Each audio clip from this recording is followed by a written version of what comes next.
remercier beaucoup l'espace éthique azuréen de m'avoir convié. Je suis enchantée de tout ce que j'ai pu entendre ce matin et c'est parfait. J'espère que je ne vais pas trahir la qualité. Alors, je suis psychologue clinicienne actuellement à la maison médicale Jeanne Garnier, qui est une unité de soins palliatifs de 80 lits. Et c'est à partir de ce lieu que je voudrais pouvoir évoquer cette notion de quête spirituelle.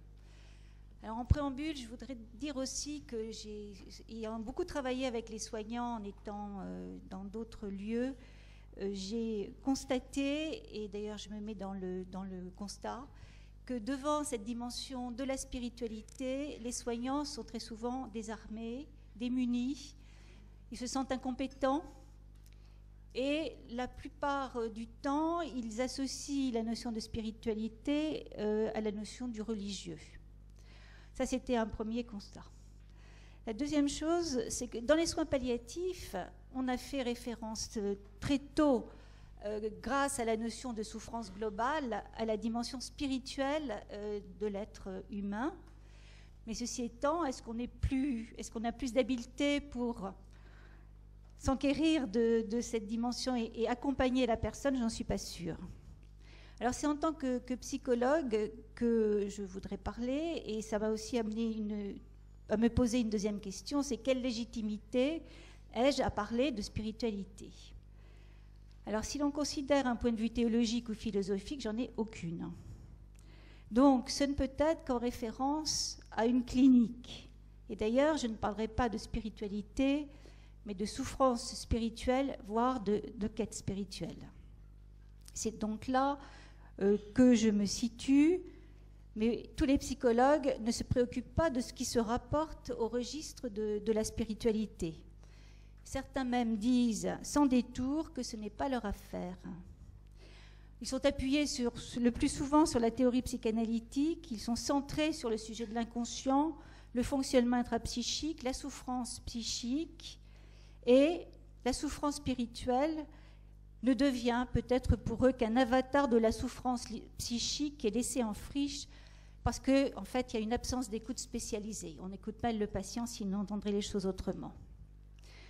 Donc c'est à partir de l'expérience de l'accompagnement des patients en fin de vie, en adoptant une attitude phénoménologique, que j'ai été amenée à différencier la souffrance psychique de la souffrance spirituelle. C'est une différenciation qui ne s'appuie pas sur une théorie et qui n'a pas pour enjeu de prouver l'existence de la souffrance spirituelle. Cette notion de souffrance spirituelle s'est imposée. Ce dont je voudrais parler, c'est de la façon dont j'ai compris le sens spirituel de la souffrance que j'entendais dans les propos des patients.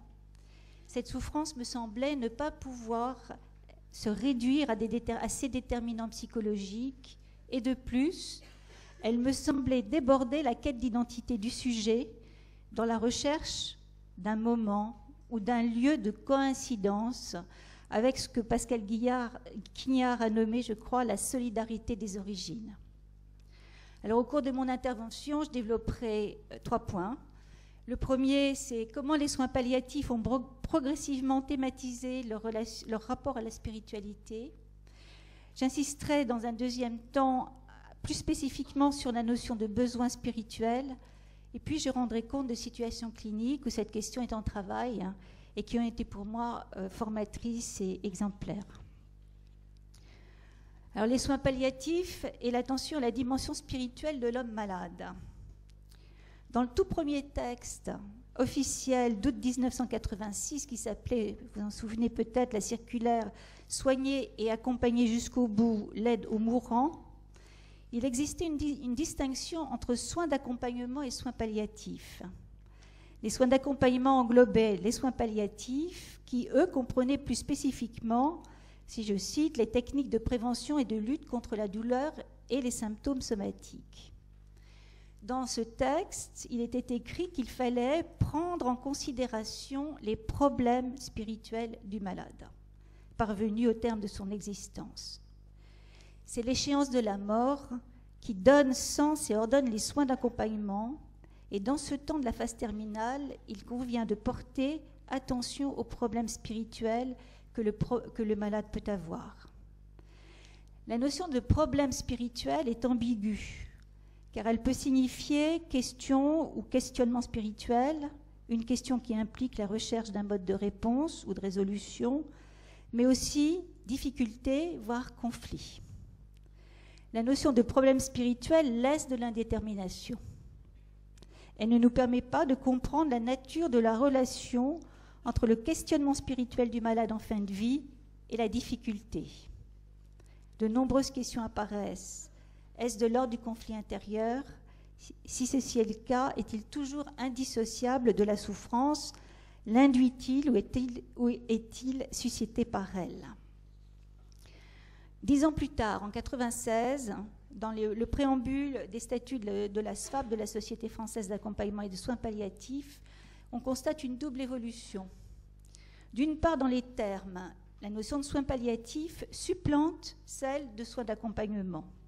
Et d'autre part, dans la représentation des soins palliatifs.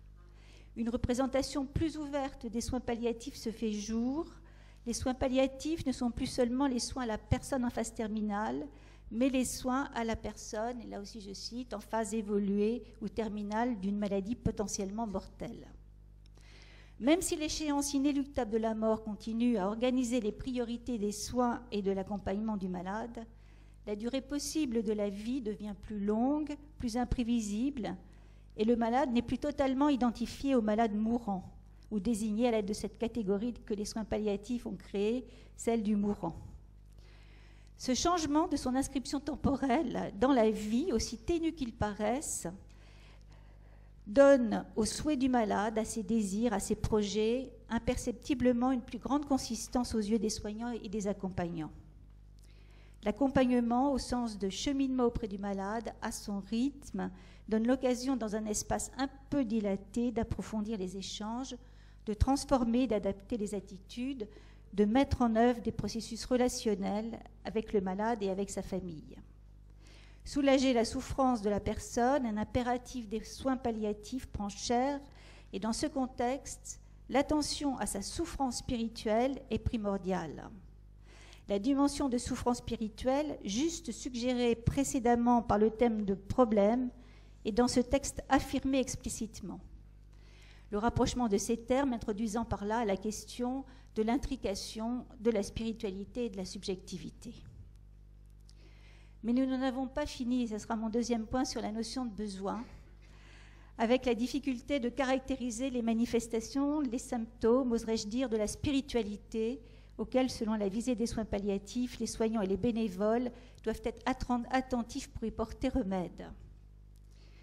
Dans ses recommandations sur les modalités de prise en charge de l'adulte nécessitant des soins palliatifs en 2002, l'ANAS, qui est devenue la HAS, stipule que les soins palliatifs ont pour objectif de prendre en compte, entre autres besoins, les besoins spirituels. La notion de besoin spirituel n'est pas nouvelle. En 1955, l'infirmière Virginia Anderson définissait les besoins spirituels comme besoin de pratiquer sa religion ou d'agir selon sa conception du bien et du mal. Tandis que Christiane Jomain, en 1984, dans son livre « Mourir dans la tendresse », écrivait, elle, « Croyantes ou non, les personnes gravement malades sont à la recherche d'une nourriture de l'esprit, d'une vérité essentielle, d'une espérance du sens de la vie et de la mort. » Pour ces deux auteurs, la recherche du sens de l'existence ou questionnement existentiel est à la fois action de juger moralement de sa vie et mise en tension avec la question de la vérité d'une transcendance dans le cadre codifié de croyances religieuses ou non. Donc le questionnement existentiel ne fait qu'un avec le questionnement spirituel. Mais arrêtons-nous un moment sur la curieuse façon d'accoler à spirituel le terme de besoin. N'y a-t-il pas là une incongruité? Le besoin n'est-il qu'un camouflage du désir à l'origine de la dynamique du questionnement existentiel, du désir qui manifeste la vie spirituelle? Le besoin est dans son acception commune dans l'ordre de la nature. Une nécessité vitale, il demande à être satisfait.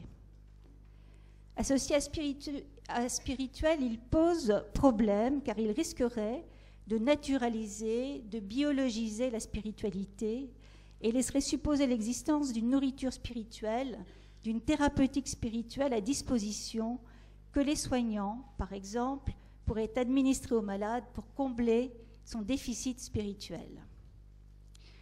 Mais cette acception qui désarticule totalement besoin et désir est par trop restrictive. Expliquer le besoin ne se réduit pas à expliquer quelque chose de soumis à la nécessité immanente au fait de vivre et descriptible comme un manque de nature soit corporelle, soit culturelle, que l'on tait régulièrement par une quelconque obtention déterminée physiologiquement ou par un milieu donné. Je cite cette phrase d'une étudiante de philosophie que j'ai trouvée fort juste. À y regarder de plus près, le terme de besoin révèle une richesse sémantique qui peut rendre opportun son usage en association à spirituel.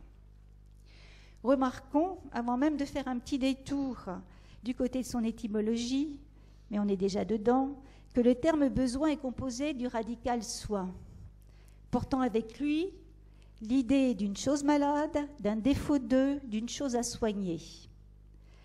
Avec le radical soin se profile aussi l'idée de la guérison d'un mal. De prime abord, donc, le terme de besoin résonne comme un état éprouvant mais curable, qui appelle un remède précis pour un mal tout autant précis, dont l'accalmie est provisoire mais nécessaire à la vie. Cette proposition établit une certaine analogie entre besoin comme état éprouvant et souffrance. Et par extension, je me suis permis d'établir aussi le lien entre besoin spirituel et souffrance spirituelle.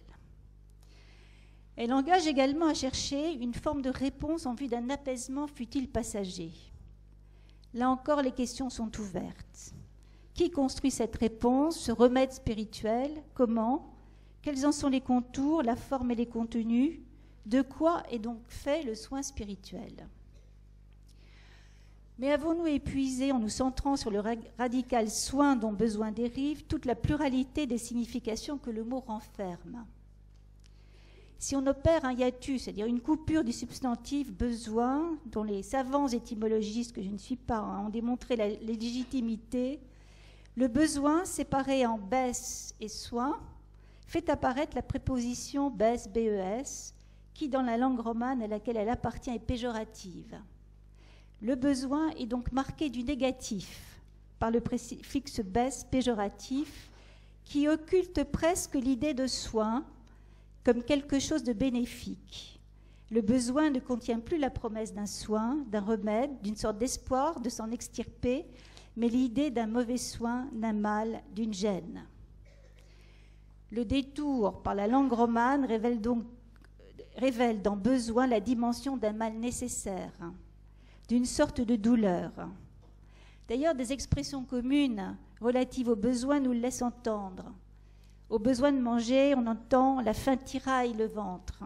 Au besoin de dormir, on dira au besoin de comprendre, on se cogne la tête contre les murs. Au besoin de dormir, on meurt de sommeil. Une douleur physique, une douleur psychologique et on l'imagine aussi bien spirituelle.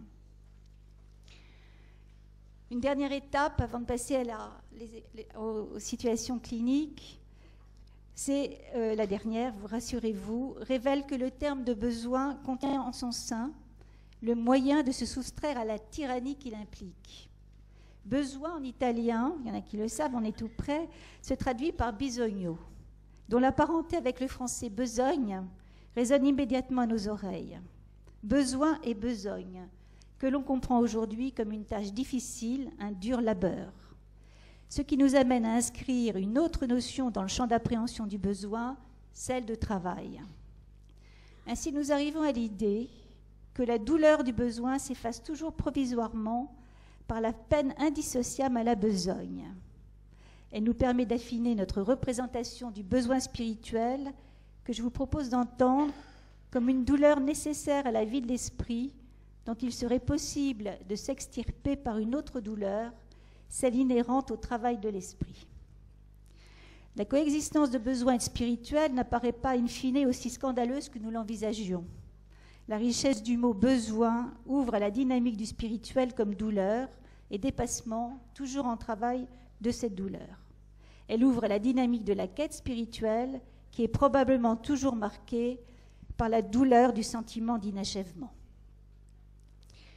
Dans le contexte des soins palliatifs, pour en venir maintenant au terrain des pratiques de soins et d'accompagnement des malades, qui concerne ici un grand nombre d'entre nous, comment sommes-nous confrontés au travail spirituel qui anime la personne malade ? À la condition évidemment préalable que nous acceptions l'idée de son existence. Avant d'exposer deux situations qui, je crois, éclaireront modestement la question, je ferai une courte digression sur la difficulté que nous avons, nous soignants et accompagnants, à faire sa place à la dimension spirituelle. Dans le cadre de la formation des professionnels aux soins palliatifs, nous avions organisé une journée de rencontre avec des parents proches de malades décédés dans l'unité. Nous étions très interrogatifs vis-à-vis d'eux sur la signification de l'accompagnement spirituel. Nous attendions probablement qu'ils nous répondent en termes de respect des rituels religieux, de soutien à l'élaboration philosophique, du sens de la vie, de soutien à la quête d'accomplissement de soi, que sais-je encore. Or, à notre étonnement, l'un d'entre eux nous a très simplement fait comprendre que l'accompagnement spirituel, pour lui, il était dans le calme des lieux, les gestes des soignants, le toucher respectueux qui traduit le souci pour autrui et affirme sa dignité, dans le regard qui rassure et confirme que l'on existe, dans les paroles et dans le silence, et l'accueil qui leur était réservé, et encore dans le choix avec les malades des tableaux pour agrémenter leur chambre.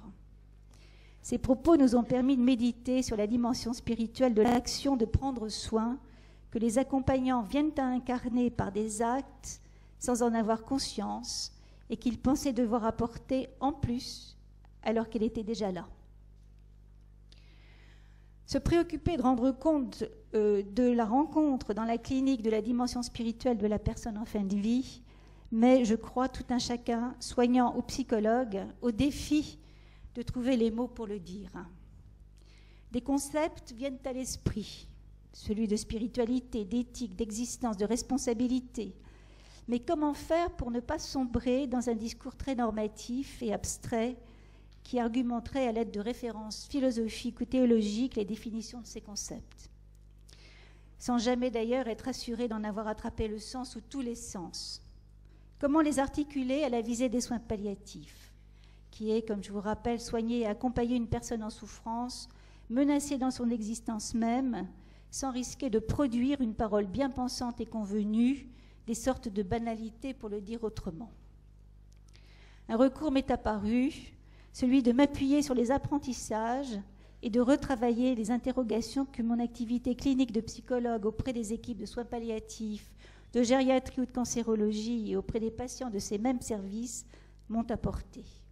Donc, partir de l'expérience clinique. L'expérience a à la fois une composante passive et une composante active. Elle ne peut être comprise seulement comme ce qui est arrivé à une personne, mais aussi comment la personne agit en interaction avec son environnement.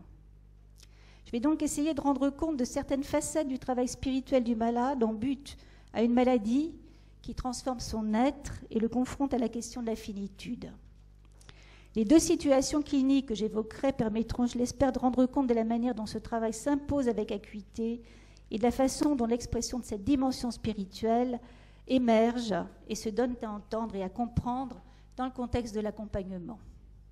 Je vais donc faire référence à deux situations, ça n'est plus très long, rassurez-vous. Le premier, j'ai appelé cette situation la situation de M. René.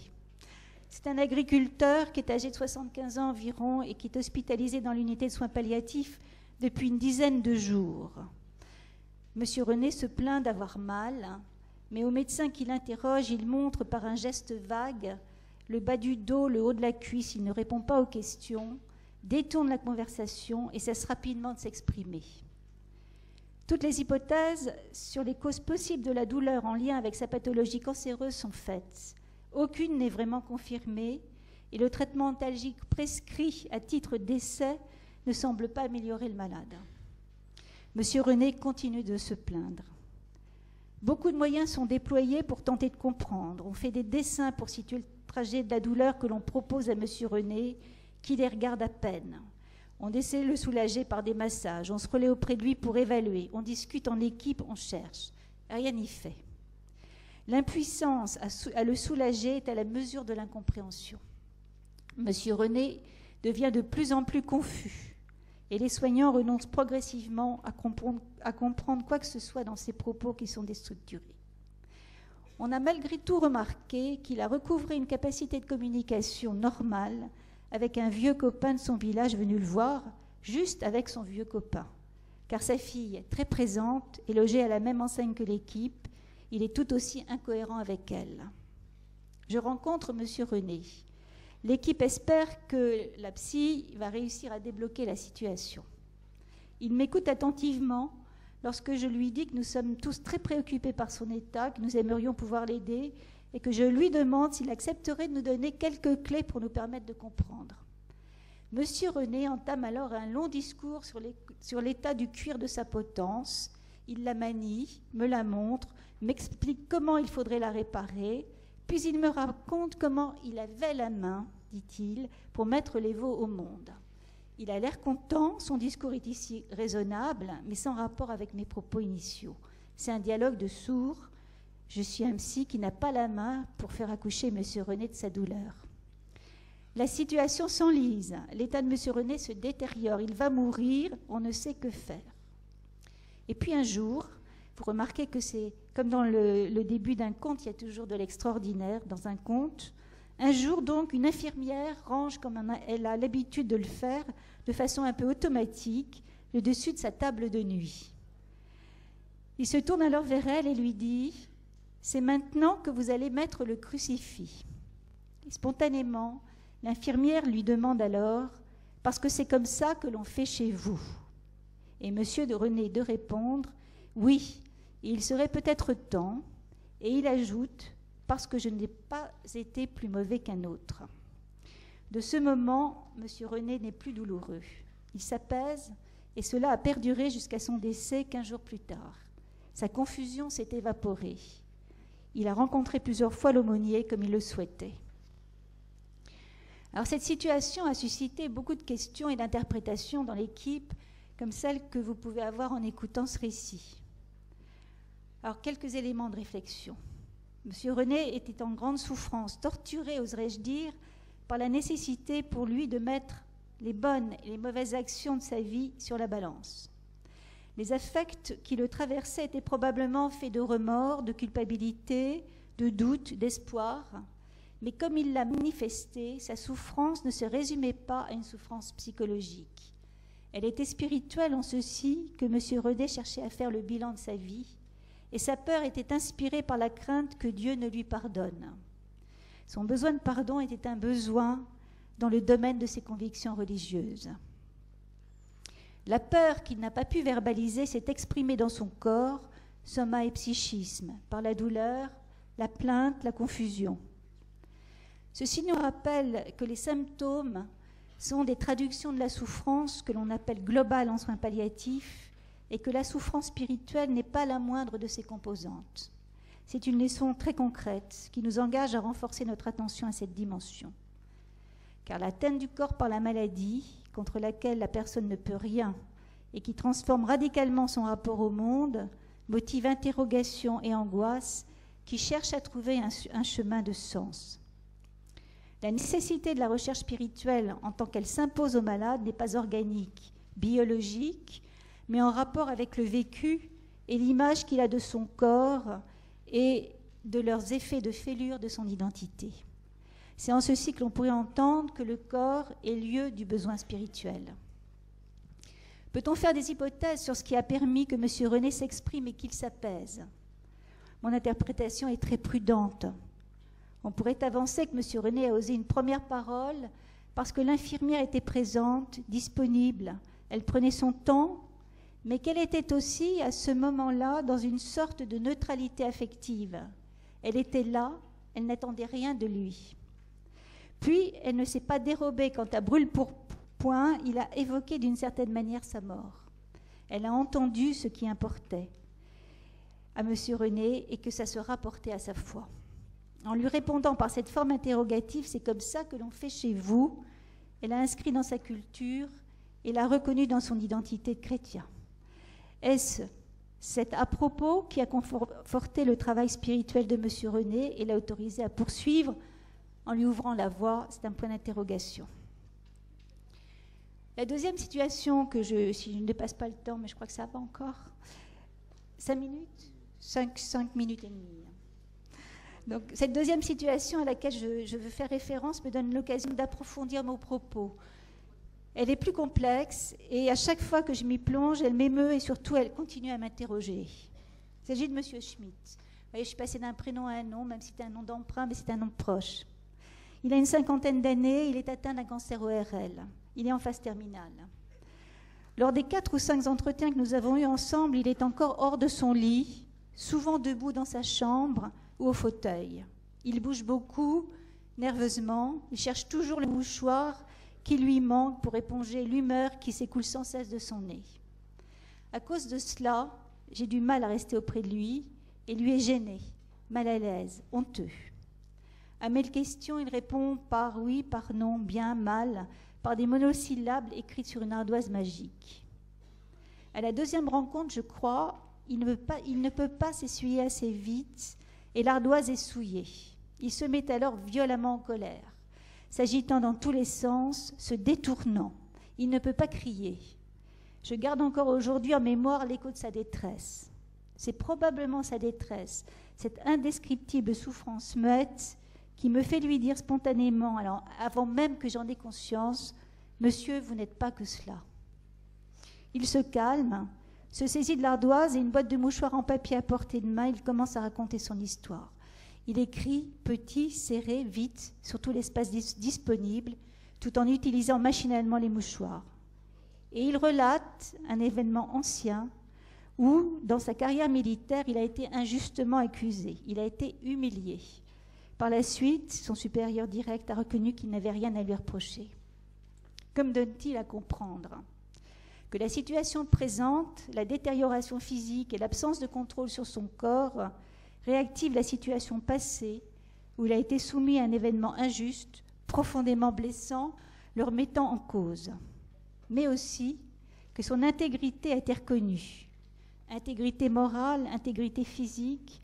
Dans la résonance de ces deux composantes de l'intégrité s'ancre la problématique existentielle de M. Schmitt, problématique de la reconnaissance de sa valeur contre toute apparence, attestation indispensable à l'élaboration de la souffrance liée aux pertes qui l'assaillent et menace de le disloquer. M. Schmitt est pressé. Au début de l'avant-dernier entretien, il couvre l'ardoise de souvenirs de son enfance en Alsace, de son éducation rude, de son appartenance à l'armée comme recours contre la misère. Il écrit sur tout l'espace disponible. Me tend l'ardoise, à peine ai-je le temps de lire, de faire un commentaire ou de poser une question qu'il l'efface pour écrire encore. Je décide d'écrire moi aussi plutôt que de parler. Pourquoi ? J'ai l'impression que la brièveté de mes interventions orales par rapport aux 2 ou 3 minutes pendant lesquelles M. Schmitt écrit le fait se hâter encore plus pour remplir l'ardoise dès qu'elle est effacée. M. Schmitt transmet une sorte d'état d'urgence, d'agitation anxieuse par son acharnement à écrire. Essaie-t-il de nier la limitation qui lui est imposée, qui le fait enrager? A-t-il peur de ne pas avoir le temps d'exprimer ce qui lui tient à cœur? Il semble se débattre, confronté à la nécessité interne de rendre compte et de peser ce qui a fait sens dans sa vie. Brusquement, il rédige une seule phrase. « Mon fils me prend pour un imbécile. Il m'apporte des livres débiles. » Silence. Vous entendez que quelque chose se répète. M. Schmitt repose de nouveau avec acuité la question de la reconnaissance. Jugeant de la nature des livres, il prête une intention injurieuse à son fils qu'il lui a offert. Il établit une équation.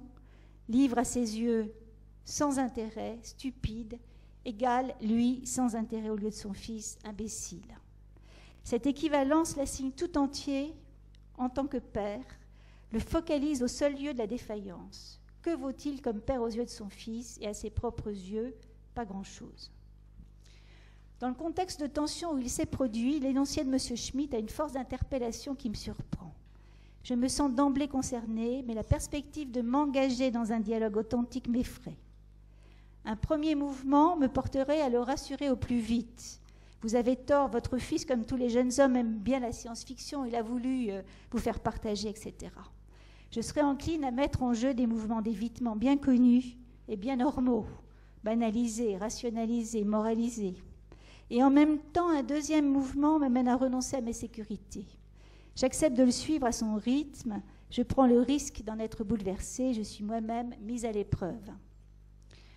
Avec M. Schmitt, j'ai fait un peu de chemin. En un temps très resserré dans ses moments de lucidité, impatient, il a rassemblé ses forces pour réestimer sa relation avec son fils. Depuis longtemps éloigné de lui par son métier et par son divorce, il a envisagé ses propres carences et mis en perspective les qualités de son fils. Il a établi une continuité entre l'héritage de son père, qu'il avait façonné, et ce qu'il avait cherché à transmettre à son fils. Des valeurs, des directions, des exigences morales. Comment être un bon père, comment être un bon fils, quelle transmission. Progressivement, en réhabilitant son fils, il se réhabilitait lui-même comme père, et en état d'urgence, M. Schmitt a cherché à accomplir son rôle de père et à s'en approprier le sens. À partir de ce point de butée, qu'avait été sa relation à son fils, il a travaillé à articuler les éléments de son histoire, à rassembler les morceaux de sa vie. Il a fait de ses faiblesses une force, au prix d'un cheminement douloureux. Par ce mouvement, il pouvait se reconnaître et peut-être s'apaiser un peu. Sa quête n'aurait su trouver un terme, mais la force avec laquelle elle s'est exprimée, témoignant de son humanité, de la liberté, affirmait le besoin spirituel d'agir jusqu'au bout de sa vie, selon sa conception de ce qu'il devait être et de ce qui devait être. Pour conclure, mon propos ne saurait donner lieu à une conclusion générale centrée sur une vérité définitive. Partageons simplement quelques propositions pour étayer la poursuite de la réflexion et continuer à questionner les pratiques d'accompagnement de la quête spirituelle des malades en fin de vie. Alors que certains malades ont une demande explicite d'accompagnement spirituel en lien avec leurs croyances religieuses et peuvent soutenir leur cheminement grâce à des échanges diversifiés avec l'entourage, pour d'autres, le questionnement spirituel ne peut se déployer et s'exprimer que dans la rencontre avec un interlocuteur en situation singulière. Il me semble illusoire de chercher à déterminer et à formaliser les conditions de cette rencontre, de même que les motifs du choix de l'interlocuteur. Cette rencontre advient. Est-elle facilitée par une qualité de présence à autrui, par une attitude de disponibilité perçue par le malade, par une bienveillance sans excès d'investissement? Résulte-t-elle de l'appréhension immédiate, par une mise en alerte indicible, que dans ce comportement, où ces quelques mots prononcés par le malade, il en va de son existence? Qu'est-ce qui vient faire écho et pourquoi? Dans les situations que j'ai évoquées, l'infirmière et moi-même avons éprouvé cet effet de surprise que l'on ressent lorsque quelque chose échappe à la maîtrise de la pensée et produit une réponse immédiate qu'il convient, me semble-t-il, de mettre au registre de la dimension fondatrice de l'interpellation morale à laquelle on ne peut pas se soustraire. Peut-être cette exigence articulée à la reconnaissance de la souffrance du malade réveille-t-elle l'écho de notre propre interrogation spirituelle et permet-elle que la sollicitude dont on peut être capable ouvre un espace dont le malade s'empare. Voici donc des questions qui restent en suspens, en tout cas pour moi, et soulignent la difficulté de concevoir un apprentissage formel de l'accompagnement spirituel. Si apprentissage il existe, il n'a rien de commun avec celui d'une technique de la bonne réponse. Il serait de l'ordre de l'exercice à tolérer l'incertitude, le silence, de l'ordre de l'apprentissage à ne pas trop se garantir des aléas relationnels et de travailler notre disponibilité à écouter. Apprendre aussi à échanger en équipe et réfléchir en équipe pour discerner les enjeux du soin et de l'accompagnement. Bon, c'est dans ces termes, globalement, que je souhaitais indiquer combien les questionnements qui touchent à la dimension de la spiritualité échappent à toute procédure opératoire, échappent à tout procédé lénifiant parce qu'ils concernent le souffle même de l'existence. Merci.